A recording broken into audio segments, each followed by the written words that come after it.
ওম নমঃ শিবায়।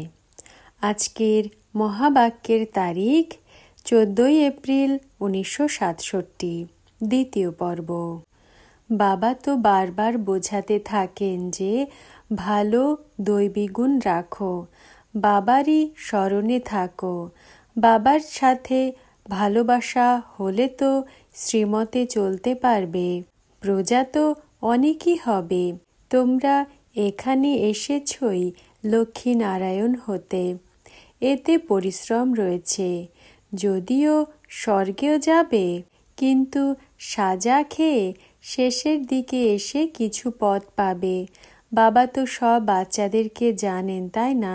বাবা বলেন যে যোগে অনেক কাঁচা রয়েছে, এই জন্যই অল্প কথাতেই ঝগড়াঝাঁটি করতে থাকে। দেহ অভিমানে এসে মুখ্য বড় বড় বাচ্চাদের হলো এই হাল। যোগই নেই। যাদের যোগ থাকবে তাদের চলন বড়ই রয়েল হবে, অনেক কম বলবে।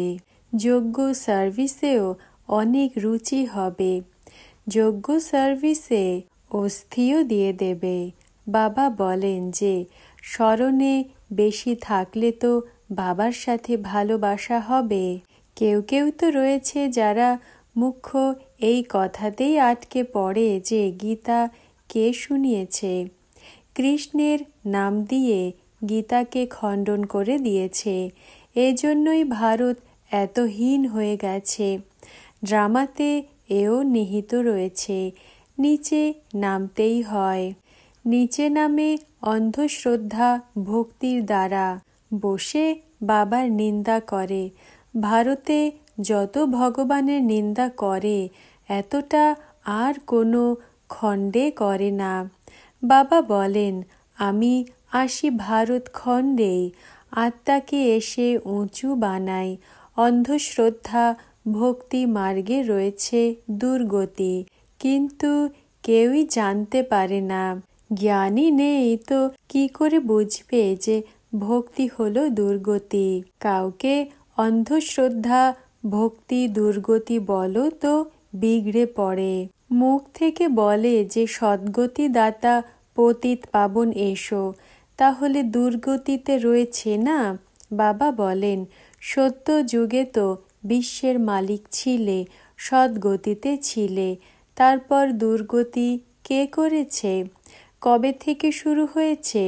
ভক্তির থেকে। আধা কল্পের জন্য সদ্গতি 1 সেকেন্ডে পাও। 21 জন্মের বর্ষা পেয়ে নাও, এরপর বাকি রয়েছে ভক্তি মার্গ। যখন ভক্তি মার্গ রয়েছে তো জ্ঞান নেই, তো যখনই কোনো ভালো মানুষ আসে তো সর্বপ্রথমে তাকে বাবার পরিচয় দাও। বাবা বলেন, বাচ্চারা, এই জ্ঞানের দ্বারাই তোমাদের সদ্গতি হবে। তারপর দুর্গতি কে করে? রাবণ। তোমরা বাচ্চারা জানো এই ড্রামা চলছে সেকেন্ড বাই সেকেন্ড। এ বুদ্ধিতে স্মরণে রাখো তো তোমরা ভালোভাবে সমর্থ হতে পারো। এখানে বসো, তাও বুদ্ধিতে থাকে যে এই সৃষ্টি চক্র কি করে উকুনের মতো চলতে থাকে, second by second tick tick হতে থাকে। ড্রামা অনুসারেই সমস্ত পার্ট প্লে হয়ে চলেছে। 1 সেকেন্ড পাস হলো শেষ, রোল হতেই থাকে, অনেক ধীরে ধীরে ঘোরে। এ হলো অসীম জগতের ড্রামা।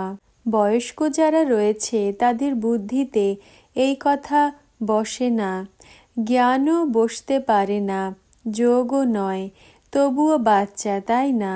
হ্যাঁ, সার্ভিস যারা করে তাদের পদ হলো উঁচু, বাকিদের পদ কম হবে। এটা মনে রেখো যে এ হলো অসীম জগতের ড্রামা। সৃষ্টির চক্র ঘুরতে থাকে, যেমন রেকর্ড ভরা থাকে, তাই না? আমাদের আত্মাতেও এমনই রেকর্ড ভরা রয়েছে। আত্মা হলো অনেক ছোটর থেকেও ছোট, এতে এত সমস্ত পার্ট ভরা হয়ে রয়েছে। একেই প্রকৃতি বলা হয়। দেখতে তো কিছুই পাওয়া যায় না, এ হলো বোঝার মতো কথা। যাদের মোটা বুদ্ধি তারা বুঝতে পারে না, এতে অনেক মুষড়ে পড়ে। আত্মাতে কি করে পাট ভরা হয়েছে দেখতে পাওয়া যায় না। এ তো অনাদি অবিনাশী ড্রামা, তাই না? আমি যা বলি তা ড্রামাতে পার্ট পাস হতে থাকে, আবার 5000 বছর পরে রিপিট হবে। এমন বোধ শক্তি কারো কাছেই নেই। যারা বড় বড় মহারথী হবে তারা বারবার এই কথার ওপরেই ধ্যান দিয়ে বোঝাতে থাকবে। তাই বাবা বলেন যে সর্বপ্রথমে তো গাঁট বেঁধে নাও অসীম জগতের বাবার স্মরণের। বাবা বলেন আমাকে স্মরণ করো। আত্মাকে এখন ঘরে যেতে হবে। দেহের সব সম্বন্ধ ভুলে যতটা সম্ভব বাবাকে স্মরণ করো। এ হলো গুপ্ত পুরুষার্থ। বাবা রায় দিয়ে থাকেন, যতটা হতে পারে বাবাকে স্মরণ করো। পরিচয়ও বাবারই দাও। স্মরণ কম হলে পরিচয়ও কম দেয়, বাকি তো বকবক করতে থাকে। সব কিছু নির্ভর করছেই এক কথার ওপরে। প্রথমে তো বাবার পরিচয় বুদ্ধিতে বসাও, এরপরে বলো, এখন লেখো যে তিনি হলেন বাবা। দেহ সহিত সব কিছু ছেড়ে এক বাবাকে স্মরণ করতে হবে। স্মরণের দ্বারাই তোমরা তমপ্রধান থেকে শতপ্রধান হবে। মুক্তিধাম, জীবন মুক্তিধামে তো দুঃখ কষ্ট হয়ই না। মূল কথাই সর্বপ্রথমে এ বোঝাতে হবে। দিন প্রতিদিন ভালো কথা বোঝানো হয়। নিজেদের মধ্যেও এই কথাই বলো। যোগ্যও হতে হবে। ব্রাহ্মণ হয়েও বাবার আত্মিক সেবা না করলে তো বাচ্চা কোন কাজের? পড়াশুনো করলে তো ভালোভাবে ধারণা করা উচিত না? বাবা জানেন যে অনেকে রয়েছে যাদের এক অক্ষরও ধারণা হয় না, যথার্থ রীতি বাবাকে স্মরণ করে না। প্রদর্শনী মে কত খরচ হয়, লেখে 2-3 হাজার এসেছে। তারপর তাদের মধ্যে থেকে কতজন বের হয়? কোথায় 5, 7, 10, তো কোথাও একও নয়। বাবার পরিচয় যদি তারা পেয়ে থাকে তাও ভালো।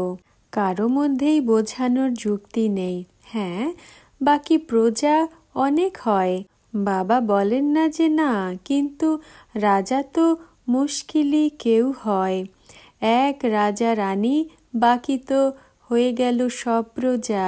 সবই তাদের আন্ডারে হয়ে যায়, সব একের আন্ডারে থাকে। এই রাজত্ব পদ পেতেই পরিশ্রম রয়েছে, বাকি সব আন্ডারে এসে যায়। যে পরিশ্রম করবে সেই উঁচু পদ পাবে। পরিশ্রম করলে তখন রাজত্বে যেতে পারবে। নাম্বার 1-এরই স্কলারশিপ প্রাপ্ত হয়। এই লক্ষ্মীনারায়ণ স্কলারশিপ পেয়েছে, তাই না? তবুও নম্বর অনুযায়ী অনেক বড় পরীক্ষা রয়েছে না? স্কলারশিপ পেয়েই মালা তৈরি হয়। 8 রত্ন রয়েছে না? এরপর 108, তারপর 16,000 হয়। তো কত পুরুষার্থ করা উচিত মালাতে গ্রথিত হওয়ার জন্য। এতে অন্তর্মুখিতা অনেক চাই। বাবা তো হলেনই কল্যাণকারী, তো কল্যাণের জন্যই রায় দিয়ে থাকেন। কল্যাণ তো সবারই হয় না? সমস্ত দুনিয়ার কল্যাণ হতে হবে, কিন্তু নম্বর অনুযায়ী। তোমরা এখানে বাবার কাছে পড়ার জন্য এসেছো। তোমাদের মধ্যেও স্টুডেন্ট ভালো রয়েছে যারা পড়ার ওপরে ধ্যান দেয়, কেউ তো একদমই ধ্যান দেয় না। এমনও অনেকে রয়েছে যারা মনে করে যা ভাগ্যে হবে। পড়ার এমই নেই, তো বাচ্চারা স্মরণের চার্ট রাখে না। আমাদের এখন ঘরে ফেরত যেতে হবে। জ্ঞান তো এখানেই ছেড়ে যাবে, যোগ সাথে যাবে। ওম নমঃ শিবায়। আজকের বরদান। সম্পূর্ণ মূর্ত ভব। ব্যাখ্যা: সব বাচ্চারা নিজেকে সম্পূর্ণ বানানোর পুরুষার্থ করছে। সম্পূর্ণ মূর্তর বিশেষত্ব শোনাও। মুখ্য 4 বিশেষত্ব ধারণা করতে হবে। 1. জ্ঞান মূর্ত। 2. গুণ মূর্ত। 3. তপস্বী মূর্ত। আর 4. মহাদানী মূর্ত। জ্ঞান মূর্ত অর্থাৎ বুদ্ধিতে জ্ঞানের সুমিরণ চলতে থাকে, সদা বাণীতে জ্ঞানেরই বল বর্ণন করতে থাকে, আর কর্মেও মাস্টার নলেজফুল আর মাস্টার সর্বশক্তিমান হয়ে সমস্ত কর্ম করে। এই প্রকারে মন, বচন আর কর্মে গুণ মূর্ত, তপস্যা মূর্ত আর মহাদানী মূর্ত প্রত্যক্ষ রূপে দেখা দেবে, তখন বলা হবে সম্পূর্ণ মূর্ত। ওম নমঃ শিবায়।